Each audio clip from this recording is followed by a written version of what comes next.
কি হয়েছে? আশীর্বাদ বিয়ে হলে তোমাকে অনেক কষ্ট দুঃখ করতে হবে না সখী, আর যদি বর্ষার বিয়ে হয় তবে রাজ আসি তোমাকে সেবা করবে।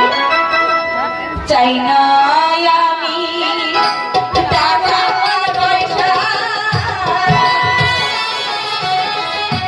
চাই না আমি তালার বোঝা,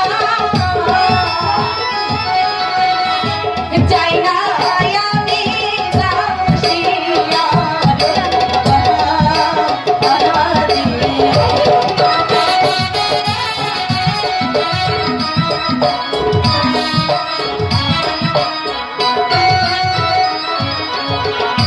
বলিনি বলিনি সখী, নয়ন জলে আমি ভাসি, আমার দুঃখ যেমনি আমার